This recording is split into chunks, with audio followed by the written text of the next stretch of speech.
Hello, my name's Wayne Norcliffe.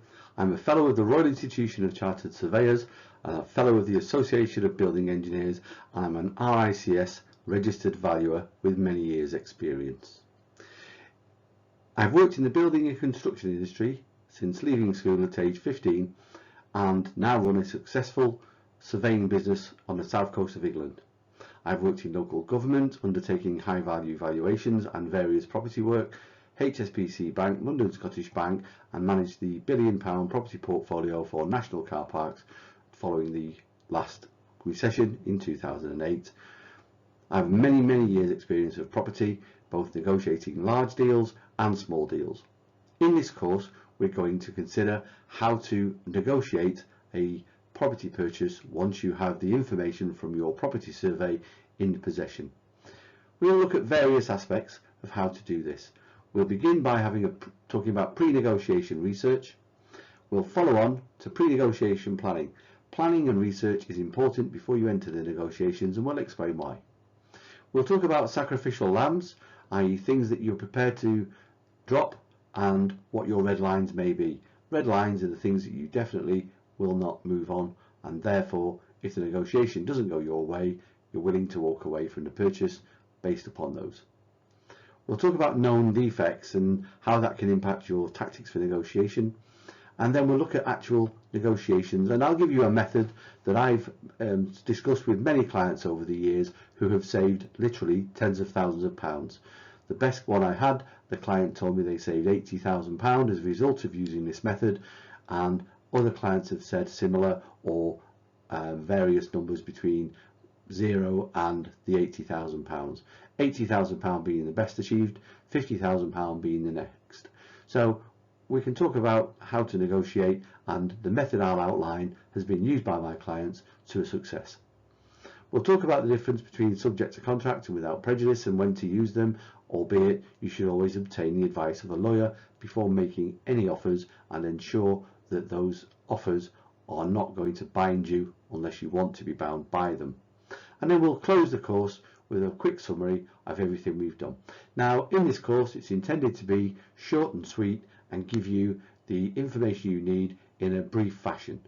There are no rules to negotiation, essentially, and you can begin wherever you like and say whatever you want. But we'll talk about the tactics that I think are useful, and that's based upon many years' experience and feedback from clients who've used the tactics and have saved money. The latest one was a young couple who saved £4,000 on a £300,000 purchase using the tactics that I gave them, even though they were told there was no movement on price. So let's get into the course proper, and we'll explain as we go along. Hello, so in this section of the course we're going to consider pre-negotiation research. The more research you do, the better informed you'll be. Fairly obvious. If you're going to buy a property, make sure you've done your research.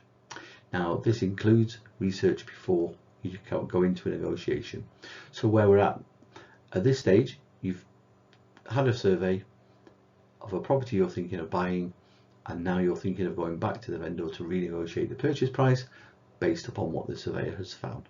Now, first of all, that's perfectly normal, perfectly acceptable. There's no gazundering or any of that nonsense that people like to use. You are doing what any reasonable person would do. So don't be afraid to do that. And I'm going to help you in this course structure an argument. Now, there are many different arguments you can put forward, but I'll show you one that seems to have worked for my clients, I'm told. But okay, back to the course. So consider what your own parameters are. How much can you borrow? How much are you going to have to spend on the works that your surveyors found, and can you afford that? If not, you need to renegotiate the price. And it might well be it needs to be a significant amount. Now, if there are unknowns in that, for instance, let's assume that your surveyor's recommended a drainage search, a drainage inspection, and you don't want to do that, well then obviously you'll have to factor in the risk, because you don't know what it's going to cost you to fix the problem if it's found, and it could be significant. So if you're not going to get the reports that your surveyor's recommended, then you're proceeding at risk, and you'll need to make sure that you've covered potential liabilities. So consider your own parameters. Let's use an example. if you're buying a property for 100,000 and you're borrowing 90, well, you've got £10,000 that you're going to have to put into the deal to secure the mortgage and buy the property. Obviously you've got other things, stamp duty, possibly legal fees, etc, etc, but you're going to have to do that. Now let's assume your surveyors found, I don't know, drainage problem. It could cost £10,000 to put drains right, it could cost more. So your 100,000 and 90,000 mortgage isn't going to work, so you need to renegotiate. This is the kind of thing that we need you to think about. What are your parameters? What do you need based on the deal, based on the mortgage, based on your own finances? What similar properties are available locally? Now you can look at properties that have sold, but that's the past. Really what you want is information to show the vendor that you can walk away from this deal if they don't do renegotiate to a level you need them to. And don't forget, it's what you need them to do rather than what you want them to do. We're going to work on an evidence-based approach to this negotiation. You're not simply asking for them to drop the price. You're going to show them why they should drop the price, why it's reasonable for them to, and why if they don't deal with you, they'll have to deal with the next person who comes along, and it will be a similar conversation most likely. Therefore, may as well deal with you. We'll talk more about that later. Now, knowing what similar properties are available, well, that shows the vendor that you've got options. So you can use properties that have sold to prove that the property is of a reasonable price. However, what you want in the negotiation is to be able to say, well, if we don't do a deal, I've got another deal that I could go to, and that one is going to be X, and therefore I'm going to go with that one. When I say X, it might well be it's in a better condition, a better location, it's got a garage when this one hasn't. Find things in there that can help you in the negotiation. So what are the vendor's motivations? What we mean by that is, why are they selling? Are they selling because they're moving with a job? Are they moving house to be close to parents, etc.? Have they found a property? Where are they in the process?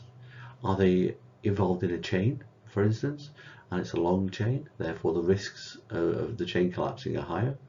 Are they cash and they're going to be selling this property and moving into something else with cash? Have they got mortgage? Have they had a survey done? What you're trying to find out here is, how motivated are they and where are they in the process? Because if the vendor has spent several £1,000s already, then like you, they're going to be unwilling to lose that property they're buying, so therefore they may be more willing to negotiate. Try and find out what you can about the seller's motivations and where they are in the process, because that can be useful information in the negotiation. Think about alternative options. What alternative options do you have? Could you rent? Could you buy in a different location? Could you do a deal with the vendor rather than buy it, they rent it to you? There's lots of things that you can think about, but try and consider alternative options that you may have and things that you can use in negotiation if you have to. First of all though, find out if the vendor is willing to negotiate. So you've had a survey done, there's things now you need to do. You may need to get dampness reports, you may need to get drainage reports, you may have to get builders to give you quotes for various repairs. Well, do you really want to spend the time, money and effort doing all of that if the vendor turns around and says, don't care what you do, we are not dropping the price? That happens. If that happens, then you'll have to make a decision, because it might well be that you get quotes to fix the drain, say, of £20,000, and the vendor says, I don't care, I'm not dropping the price. We'll get on to how to word that conversation a bit later, but first and foremost, try and find out if they're willing to negotiate. Gauge their tone of voice, gauge whether their body language, to see if you believe them, because they're bound to say that they are willing to negotiate, but they may not be. They may be just trying to drag you down the same rabbit hole they're in. For instance, the more money you spend, the harder it is for you to walk away. The more committed you are to this property, the harder it is for you to walk away. And estate agents and vendors will try and drag you down that rabbit hole, so you spend money and you use time, so therefore it's harder to walk away. You want to know that it's the same for the vendor. You want it to be hard for them to walk away, because you don't want to spend time, money and effort gaining lots of information, find out there's money to spend, and then the vendor says, sorry, don't care, we're not negotiating. So try and find out if they're willing to negotiate beforehand. On that note, estate agents will try and keep vendor and buyer separate from each other. They do that because they have control. There's nothing stopping you knocking on the door of an evening or a weekend and saying hello to the vendor, introducing yourself and starting a conversation between you and them. It might well be the vendor says, sorry, speak to my estate agent, not interested, but if you word it correctly, then you might be able to form a relationship between you and the vendor, and those negotiations can then be a little bit easier. But in any event, you'll also might find out information such as their motivations and some of the other things we've discussed in this section. So that should be sufficient for this section of the course. The main point being, do as much pre-negotiation research before you walk into a negotiation. Don't just ping off a number with an email and see, fingers crossed, hopefully the vendor will agree with you. They probably won't. So structure your negotiations, and the first thing to do is understand the points in this email and anything else you think may be relevant. Okay, we'll now move on. Hello, so now we look at pre-negotiation planning. This is a little bit different to the research section we discussed earlier. We're now going to implement a plan, form a plan, be ready to start negotiations. So how will you begin? Are you going to negotiate with the estate agent? Don't forget, who are experts in negotiations. That's what they do all day, every day. Or the vendor. Now, it may well be that you don't have the vendor's details. You know where they live, possibly, unless it's a probate sale or the property's empty, of course. But if you know where the vendor lives, then in theory, there's nothing stopping you knocking on the door and dealing directly with the vendor, who may be less adept at negotiations than an estate agent. But first of all, you need to decide how you're going to begin, who you're going to negotiate with, because that can dictate the how of how you continue. What are you going to use to negotiate? Will you use local market evidence, the condition of the property? Will you use the fact that you're a cash buyer and you can therefore move quickly? You may be in a rented property and you can move quickly.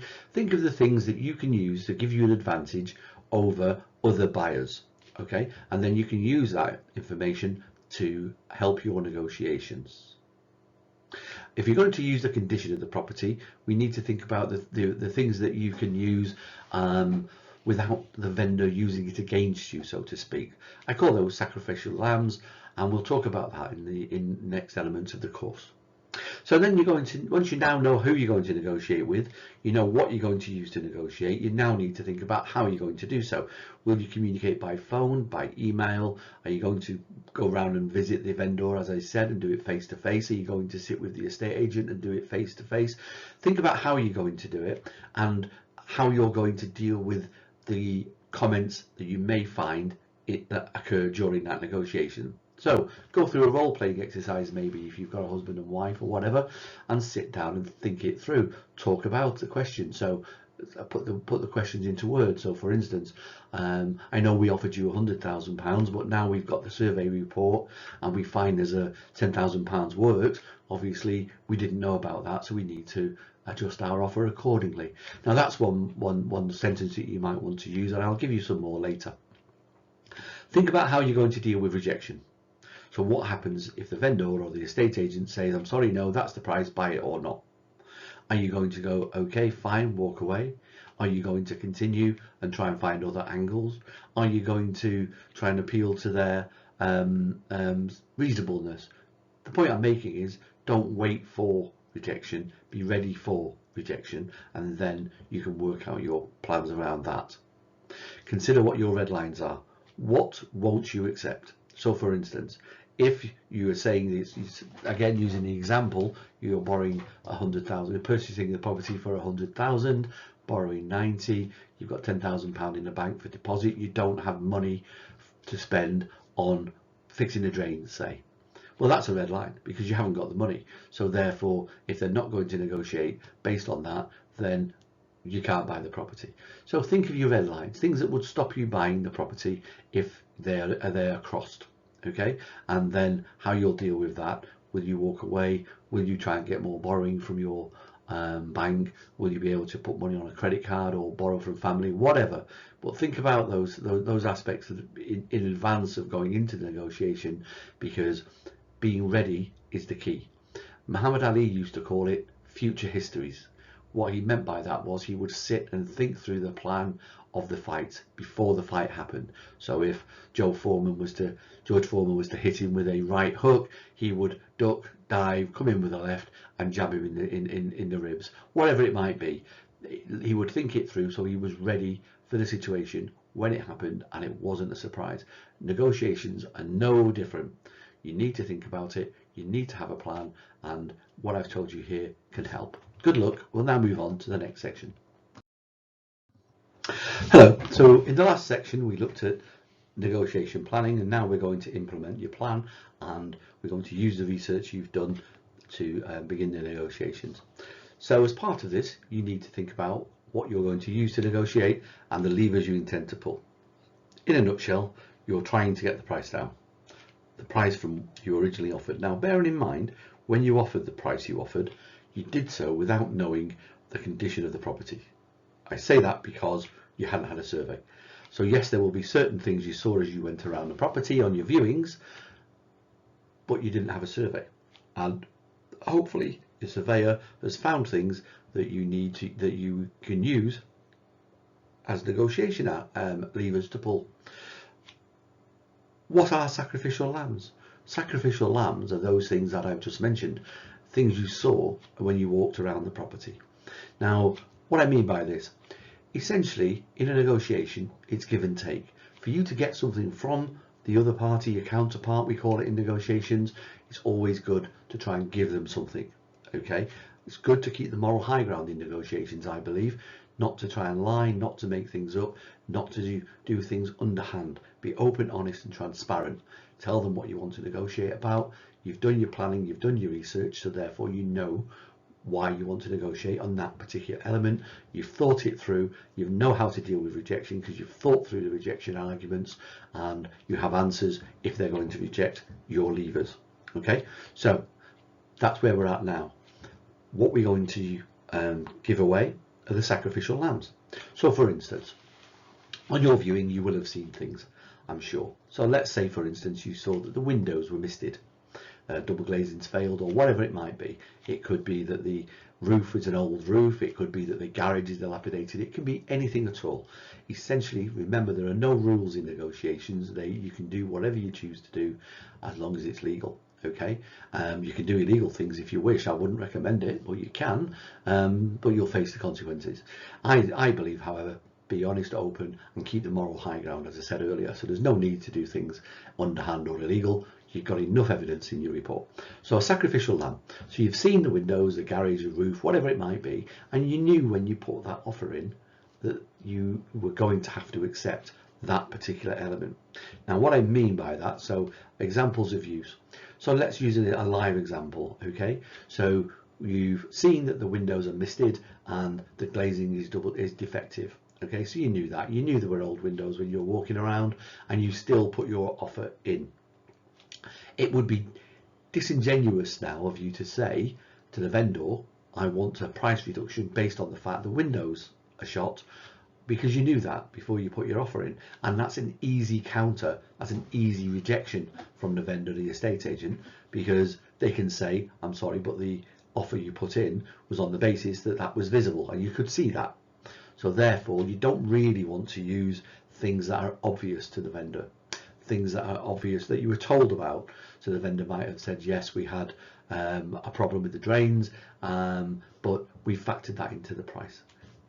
Will you try and use that for negotiation, and they're going to reiterate that to you. So be careful what you use. Try not to use obvious things like things you could see on a viewing. Windows, the fact that the external timbers need redecoration, or the garage is dilapidated, or the garden's overgrown. Try not to use things like that as sacrificial lambs, okay, because they're obvious. And when using those, it's an easy counter for the estate agent to come back to you and say, well, you could see that when you put your offer in, therefore we're not willing to negotiate on that. What you really want to do is to find the things that you can use in your negotiation and not sacrificial lambs. Give away some sacrificial lambs because it's good to give, as I said earlier. So you could start off by saying something along the lines of, well, you know, I noticed that the windows were defective, so I'm obviously not going to negotiate with you on that. However, what I didn't know because until my surveyor told me that there's dampness in the property, say. Yeah, now that's something the vendor probably doesn't know about. If they did, they should have told you. But it's something that your surveyor has highlighted that neither of you knew before you put the offer in. Now, if neither of you knew it before you put the offer in, how could your offer, original offer that is, have reflected the unknown? Okay, now that's a powerful argument to the vendor. If you did know, Mr. Vendor, why didn't you tell me about this? Because if you had, I would have checked that before I wasted money on a survey. Again, you're keeping the moral high ground and you're putting the onus onto the vendor to show that you're being reasonable. Okay. Ideally, though, when you're using any items, let's say for instance dampness, you will have had an expert in to tell you what it's going to cost to actually undertake the works. Now, bear in mind, footnote on this, when somebody goes in to quote for doing works, so let's say for instance it's dampness works, a dampness contractor comes in and says, yes, there's damp here, we need to do this, this and this to rectify the problem. Okay, that doesn't mean necessarily that they're going to put right what they disturb to rectify the problem. Okay, that can be significant, and you need to read the terms and conditions of the contractor who's providing you with that quote. Let me give you an example. So for instance, you get a drainage contractor in, they say the dampness and there's timber decay and we need to replace the floor joists and put some waterproof rendering on or whatever it might be to try and stop the future problems with damp. Great, you know that. But who's going to replace the carpets? Are the carpets going to be able to be replaced, for instance, floor coverings? Who's going to put the skirting boards back and redecorate, etc., etc.? All of these things cost money. Now, if that contractor isn't going to do it, then you're going to have to do it, and that's going to cost money. Now, the reason I tell you that aspect is because if you're going to use something like that as a lever in the negotiation, you want to make sure you've got the full costs. So make sure that whoever provides you with the quote is also going to make all the areas good again, and if they're not, then make sure you factor the cost of doing so into your negotiation. So for instance, if the dampness says it's £5,000 to rectify the damp problem, how much is it going to be to redecorate, etc.? If it's another £5,000, you want to be negotiating from at least a £10,000 position. Bear in mind, that's just the cost of works, however. What you also need to think about is the disturbance you're going to have, because whilst the works are ongoing, you may have to go and live in a hotel or stay with friends or whatever it might be. So there could be ancillary costs. It can be quite expensive. So think through all the aspects of the particular item you're going to use to negotiate and make sure you've captured the costs of those and any disturbance or other costs that might impact you. What you'll often hear with estate agents say is price reflects condition. Now, I touched on it earlier, and that's why you're going to use the sacrificial lambs, because you'll say, well, yes, I accepted when I put my offer in that the windows need to be changed because I could see those. However, I didn't accept that the drains need to be replaced because nobody knew about it. You didn't know, did you, Mr. Estate Agent? Now, they have to say no, because if they say yes, then well, you would say, why didn't you tell me then? So they're probably going to say no. They've now given you the lever to pull. Well, if you didn't know about the drain problem and the cost of rectifying those works, and I didn't know about it, how could my original offer have reflected those works? Yeah, so that's where we're trying to get to here. We're trying to use evidence and information to justify your position. Hence why I say keep the moral high ground, because by having that evidence, having thought through the answers to the questions that you're going to have, you can then use their own words and their own logic against them to support your reasonable position, because don't forget, you're being perfectly reasonable. And it's also worth mentioning at this point, if you don't buy it, who else is going to buy it? The next buyer is going to come along. Let's assume they're going to have a survey as well. Let's assume their surveyor finds the same problems you found. They're going to have the same conversation with somebody later. They may as well have it now, in particular in a market which is changing, in particular a market that might be dropping, because the vendor might be thinking, oh, if we don't sell now, it could be 3 or 6 months down the line before we sell, and the market's going down. We better sell it and we better get it sorted. So you can use these levers in your negotiations. So I hope that helps. So that covers sacrificial lambs, I hope. And as I say, always any questions you can post them into the course and I can respond later. Okay, hello again. In this case, this section of the course, we're going to discuss known defects and how to use that aspect of it in your negotiations. Now, we touched on this earlier with the last slide, which was sacrificial lambs. In this case, we're just going to go into a little bit more detail about that. So, known defects. On viewings, try to find as many things as you can that are obvious and visible.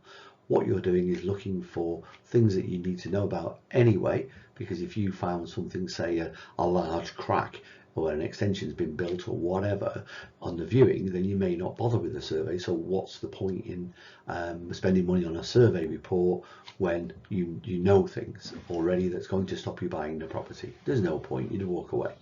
But also, knowing the defects means that you can tell your surveyor. So for instance, let's assume you instruct a surveyor to do an RICS level 2 home buyer report and you've seen some cracking or some dampness in a bedroom or whatever it might be. You can mention that to your surveyor in advance of them inspecting the property. They can then put some extra focus onto that particular element.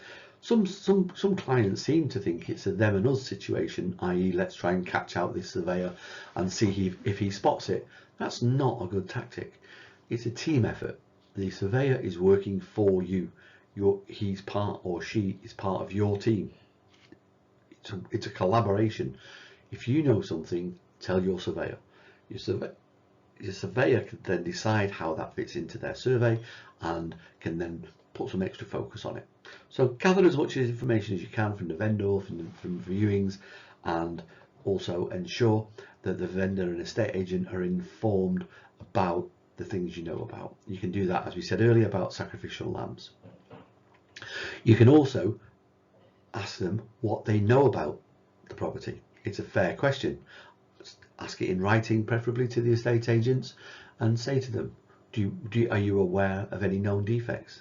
Is there anything that a reasonable buyer like me would like to know about that in advance of instructing a surveyor, say? And the onus is on them to tell you about these things. You've asked them a direct question. They have to give you an honest answer. So ask the question, do you know of anything? Is there any works being carried out in the past, such as underpinning or dampness works or drainage works or things with a guarantee? Gather as much information as you can pre-survey, because that can help inform your surveyor. Your surveyor is now going into the property armed with some information. They can put some extra focus onto those aspects and ensure it's included in the report, being in the survey report, which by the way is an independent negotiation tool as well, because in that report there are a list of things that you can use to negotiate. The surveyor can put it in the report. You can then get it budgeted and costed by a builder, or if the surveyor hasn't done that, and then you can use it to negotiate with the vendor. If there's obvious defects, you would hope that the estate agent and the vendor would have told you. Believe me, in 20 years of doing this job, it's rare that happens. Most people I come across, unfortunately, will try and hide the defect. I've seen all kinds of tricks, or will try and even look you in the eye and tell you lies. Unfortunately, I have a phrase: if I'm told by somebody selling a property that it will go dark tonight, I'm going to wait and see.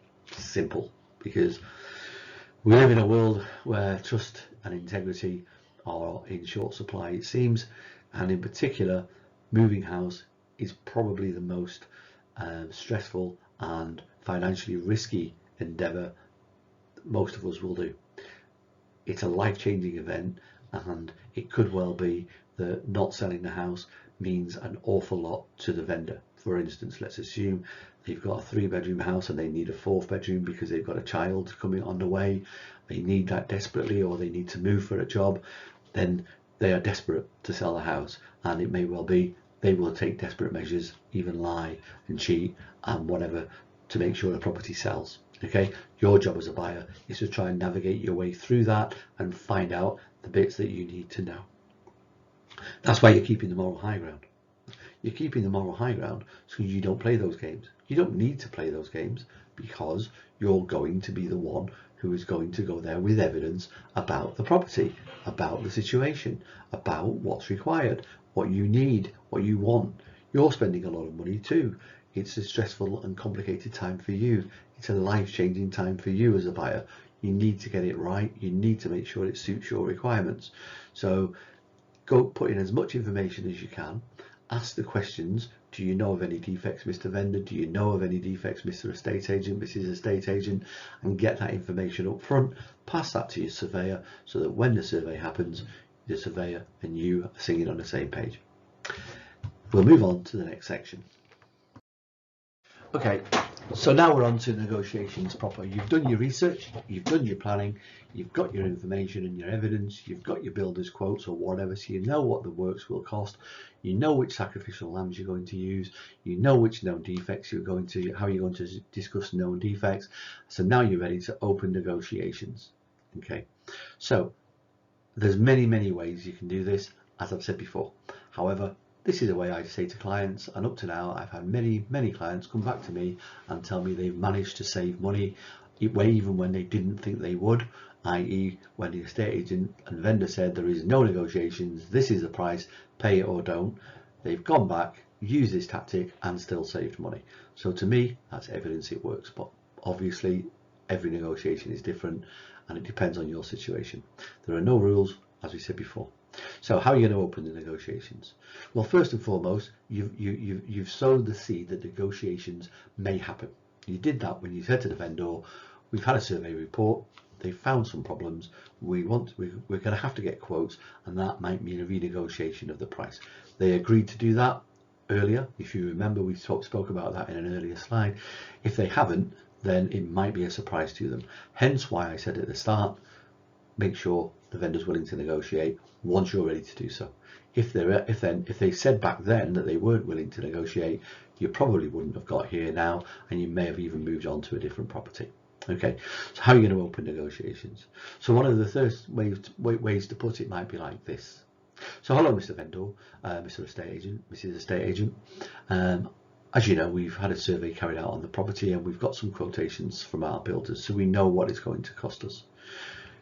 We put our offer in based upon the knowledge and the information we had prior to survey. Now, you didn't know what we now know, because if you did, you would have told us. We now know that we've got some issues that we need to talk about.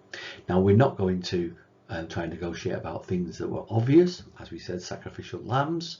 So we're willing to accept that the windows need to be replaced, and we accepted that when we put our offer in of £100,000, say. But what we can't accept is how we now proceed based upon the extra information we've got. So as part of our survey report, our surveyor has told us that the drains needed to be checked. We've had a drain contractor go in and they've checked the drains. They've told us it's going to cost us £20,000 to repair those drains. Now, we didn't expect that when we put our offer in. Obviously, you didn't know about it because you hadn't had the drains checked. And if you did know, you would have, of course, told us about it. So neither of us knew that this needed to happen. Okay, these works were required. So therefore, how could our offer, how could the price you put the property on at have reflected the unknown? It's obviously, it couldn't have. Now, if you structure your conversation however you choose to suit your own personal style along those lines, it's quite difficult for the vendor or the estate agent to argue against that logic, because it's honest logic. Okay, you might well say to them, oh, we don't really like to negotiate, we just have to, because the financials involved mean that we've got no obligation, we've got no alternative but to negotiate. This is called the third party principle of negotiation, i.e. you're using a third party. In this case, you're saying to them, we've got no option but to negotiate, because our lender will only lend us X amount of money and we've only got Y deposit, so we just don't have the money to use to do these works. That's a third party principle. Effectively, you're blaming the fact that you can't get the money off the lender to cover the cost of the works. Okay, so it's not your fault you're having to negotiate, it's somebody else's fault. That's also a tactic that can be adopted in negotiations. You go on to talk about, if you can, the market situation. Introduce the fact that we're in a market, whichever market it is, but I'm going to use the current market in the UK. So in the current market, we're just coming out of COVID, we're just starting to feel the effects of Brexit, we've got high inflation, high energy costs, and the market is in turmoil to a degree, and there are predictions that the market is going to be seriously affected going forward. Okay, so yes, so you can use that to your advantage. So you could say to the vendor, to the estate agent, look, we still want to buy the property, however, we do need to reflect the additional costs that we've now found out about. That's only the same as anybody else. If you don't sell to us, you're going to put the property back on the market. It might take 3 to 6 months to get to a position where somebody like us wants to buy the property. What's going to be happening in 3 to 6 months time in the current market? We don't know. It might well be the market will drop. People are saying it will. Do you really want to wait and have the same conversation then when you can have the conversation now? That's a way to structure it. You might remind them that now they know about it because you've told them about it, the estate agent and vendor, they're obliged to tell other buyers. So you might structure it something like this. Obviously, now you know about these defects, you're going to tell other buyers, so that's going to immediately affect their offer price, I would imagine, because we put an offer in at 100,000 without knowing there's 20,000 to spend on the trains. We would only have put an offer in of 80,000 if we'd known about that. So future buyers, surely they will do the same, won't they? Now, if you structure it that way, again, you're using simple logic. It's difficult to argue against that kind of logic because it's true. That's most people would reflect defects that they know about in their offer price. So think of how you structure your conversation in the negotiations with the vendor, the estate agent, and try to introduce simple logic like that, which you're using based upon the evidence you've got, the research you've done, and the planning you've made to this point. Talk about the alternatives to you. Look, we'd like to buy this property, however, because of the cost implications, we can't, so we might have to go and do something else. Now, that's introducing to the vendor that you are not fully committed to this property based on what you now know, and therefore you may have to walk away. Now, if they're in a chain or they found the property they love or the market's going down and they're worried about that, that might give them motivation to do a deal. Okay, cost of works and who ascertains it. Now, we talked earlier about what levers you use to pull for negotiations. Now, what you'll often find, a surveyor will go and do a survey report, and in that report they may mention dampness. Now, first of all, though, at this point, you shouldn't share the contents of the survey report with anyone else apart from your lawyer, your professional advisors. The estate agents want a copy of it and they will ask you for a copy of the survey report. I suggest you don't give it to them. Generally, in my experience, when people get that information, they try to use it against you. You've given them all the information you need to use. They'll find bits in there that suit their argument. They'll find levers that they can pull against you. So knowledge being power, keep hold of the knowledge. It's your report, not theirs. You're not telling them lies, you're telling them the truth. Therefore, they don't need a copy of the report. If, however, you do want to give them bits to justify your comment, then give them snippets. So, for instance, if your surveyor recommends dampness problems, then take a snippet of that, cut and paste it, send them that section, baby, with your surveyor's permission, of course, and use that. This is what my surveyor said about dampness. I'm not telling lies, and then you're keeping the moral high ground. What you'll often find, though, is that the estate agent or vendor will say, that's all right, we'll get somebody in. No, you want the person who does the inspection, does the works, to be working for you, instructed by you. The reason for that is, first and foremost, would you buy a car off somebody and rely on their mechanic telling you it's sound? No, you get your own mechanic. Same with the house. It's relatively easy for somebody who gives a lot of work out, such as an estate agent, to find a local friendly dampness contractor, say, drainage contractor. That contractor can word things however they want if the report is being given to the estate agents in their name or the vendor in their name, because you can't rely on it necessarily. to a degree anyway, because it's not been written for you. In fact, they've probably excluded third parties from the report, so you can't really rely on it. So if you then buy the property based on that report, and then you find that actually there is a problem with the drains when their contractor said there probably wasn't, well, you're going to have to sue somebody. You don't want to go down that path. It's not really what you want. And you'll find it harder because you weren't the ones who instructed them. So get your own contractors, get your own professionals in, and this is also why you need to start at the beginning. Is the vendor willing to negotiate? If they're not, do you really want to spend all this money on further investigations that you might have to do, and then get to this point and the vendor says no, I'm not negotiating? Well, you really want to know that earlier on.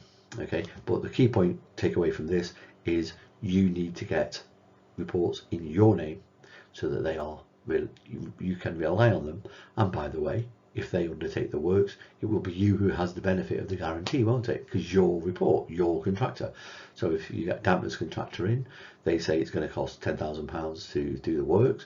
You buy the property, that contractor does the works. You've then got a relationship with them, and they can give you a guarantee, and you can rely on that guarantee. When you come to sell the property, you can say, yes, it had dampness, we had a contractor in, we made sure they did the works, and here's the guarantee for those works. Okay, your future buyer then will I'm sure be somewhat reassured by you having done it properly rather than find a way around it. It really isn't rocket science, these things, in my book. It's about being honest, open, and having common sense. What would you do if you were a buyer? What would you do if you were a seller? What would you expect people to say to you? Okay, so now let's look at the next steps. Now you've done all of that and you've put those things into the estate agent or vendor, your levers that you want to pull, and you're waiting for them to let you know about how they're going to proceed. Yeah, remember, if you have a conversation on the telephone, let's say with an estate agent, and you say to the estate agent, okay, well, we need £10,000 off the property because of the drains, as an example. The estate agent says, yeah, that'll be fine. Great, let's do that. Everything needs to be in writing. Follow that up with an email further to our conversation where we discussed X, Y, Z, and we agreed A, B, C.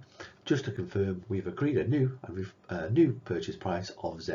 Okay, so make sure you follow the email, the conversations up with email in writing so that you've got a copy for future reference. Okay, any communications should be written in a particular way, and you should make sure that you're not committing yourself to agreeing something. So you should always put subject to contract at least on any communications like that, which is effectively saying I'm willing to buy it subject to seeing the contracts. You might put subject to planning, for instance, if you're planning to build an extension and you're buying it subject to that, subject to planning. I'm putting this offer in subject to planning and contract, because then if you don't get the planning permission, you can say, well, I didn't get the planning permission for what I want, so I'm putting it out. But again, these are things to discuss with your lawyer, and you should always ensure you do so. Moving to the next slide. Okay, so we're on the final slide now. Thank God, I hear you say. Difficult one to make more entertaining, this, because it's really about what's right and wrong, and we want to make sure we get it as legally correct as we can. Just on that note, always get professional advice, always get legal advice, and get that from suitably qualified people before spending your money. So, okay, so we've now got an agreement, you've confirmed it in writing, and as part of that, you need to understand the formalities of it. So let's look at those. Without prejudice, you'll often hear the phrase, something is without prejudice. So I'll pay you £10 without prejudice to the fact that you owe me £5, whatever it might be. Okay, now that's really a legal term, really for use if you anticipate court proceedings, because what that essentially says to the judge is this is an informal conversation that isn't to be relied upon in court, and therefore we don't want that particular correspondence to be shown to the court because it wasn't agreed. It was more discussing how we can come to an agreement, for instance, not the agreement. So in this case, without prejudice. So you could say on your correspondence, it's without prejudice to the offer we made. we need to negotiate this X, Y, Z. You can. Your lawyers can confirm that aspect to you though, and you can confirm that with them. A simple Google search will also give you more detail on when and how to use without prejudice.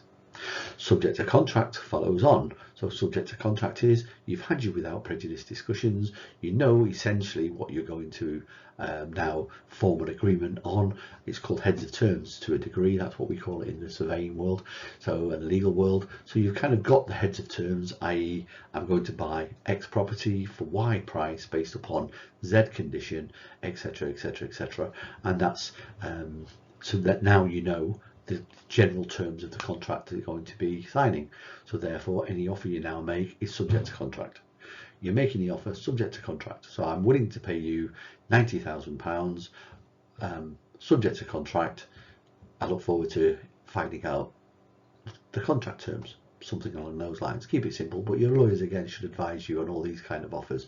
I would suggest that you put offers in via your lawyers. However, bear in mind that's going to cost you money because lawyers will charge, and rightly so, for their time.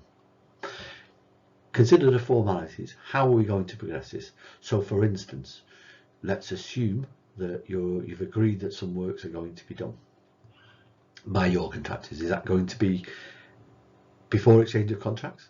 Is it going to be between exchange of contracts and completion? Is there going to be some money held in escrow account?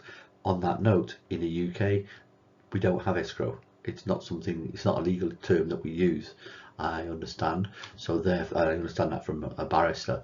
So essentially, if you're going to work on deposits, so for instance, the vendor says, okay, I'm willing to do this and I'll put X money into an escrow account to cover it, you want to make sure the legal wording of that is correct, because in the UK that might not work in terms of you trying to get the money later when you say it was in an escrow account and the court says we don't recognise that phrase in the UK, sorry. So make sure that your lawyers have agreed that side of it. The formalities really, when is something going to happen, how is it going to happen, who's going to do it, and how will it be recorded. And that's essentially it really. I hope this course has been helpful to you and give you some idea about how to negotiate property deals post-survey. As I said, I've had many clients who I've had this conversation with and they've saved money, and there are probably many others who haven't, by the way, and I just don't know about those because they haven't told me. But there may well be many more clients who've saved much more money and haven't told me. I don't know. All I do know is I've spoken to quite a few of my clients over the years and I've had various amounts of savings told me. Most recent was a £4,000 saving on a £300,000 purchase, when they were told that was the price, buy it or don't buy it. It's a high demand market, yet they still managed to get some money off, which more than covered the survey cost based upon the negotiation tactics I gave to them. As I said in closing, always get professional advice, legal advice from suitably qualified people. This course is provided for guidance purposes only. There's no guarantees anything we say in this course is going to work. However, give it a go if you think it's appropriate. Okay? Hope this course helps. Good luck. If you do save money as a result of this course and the information I've given to you, please let me know. It will be useful to keep a record of this kind of thing so we can tell other people and we can share the love and let other people know that there are ways to help those who are less informed when buying properties. So that'd be great. Thanks again. Good luck.